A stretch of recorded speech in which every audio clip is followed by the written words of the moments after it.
Good day. Today we will be discussing the settlement of Jamestown. So our objective for today is the learner will be able to explain the significance of the founding of Jamestown. Our main idea, Jamestown was the first successful permanent English settlement in the Americas that initially almost failed for a lack of planning. Eventually, Jamestown would become a successful permanent settlement. All right, our essential questions. Why did Jamestown nearly fail? Who was Captain John Smith and what role did he play in establishing Jamestown? Why did the English colonists try to enslave Native Americans? Why did that fail? Why were Africans brought to the New World in 1619? All right, so let's go ahead and jump in. The first English colonies. So what we're going to be looking at, the English or Great Britain is getting into the colonial games. They are establishing colonies in North America. So the first person that we're going to hear about doing that is the adventurer Sir Walter Raleigh. He persuades Queen Elizabeth to found a colony in the New World at Roanoke, North Carolina. This colony failed. They really didn't understand the terrain. They didn't have adequate plans. So when our next group at Jamestown went to look for them, they never saw them. Their camp was left abandoned. To this day, it's kind of a mystery what happened to the colony at Roanoke, North Carolina.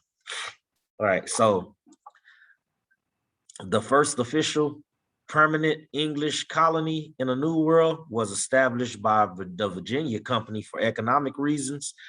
You had 104 men and boys who built a settlement of cabins surrounded by a stockade fence near James River at Jamestown. All right, so Jamestown in 1607. The first settlers were men who came in search of gold. So they were primarily looking for gold, looking for resources. What they found in the area was a swamp plagued by the mosquitoes that caused malaria. Half of the group were artisan soldiers and laborers. Many of the other half were just men who came for an adventure, who pretty much refused to work. They quickly used up all of their supplies, and many people died from starvation.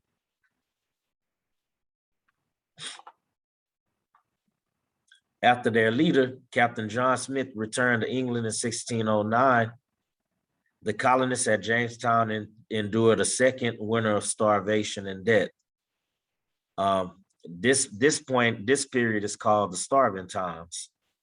The Starving Times got so bad that people began to practice cannibalism. One man was even noted as killing his wife and eating his wife for supper. He was later hung. So let's go ahead and look at how they got into this. Having failed to plan or store enough grain or food for their needs, settlers became desperate for food. The Starving Time, the winter of 1609, only saw 60 of the first 214 settlers at Jamestown survive. The Starving Time showed the negative result of a lack of planning out the colony.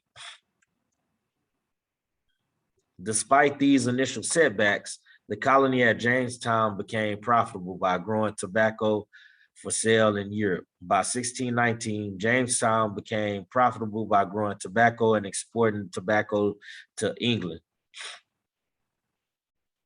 Jamestown, the need for laborers was so great that the early settlers tried to enslave Native Americans, which was it didn't work. The Native Americans refused to work. Many of them escaped to the woods.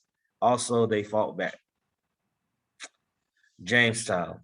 In 1619, the first enslaved people from Africa arrived in a colony along with women.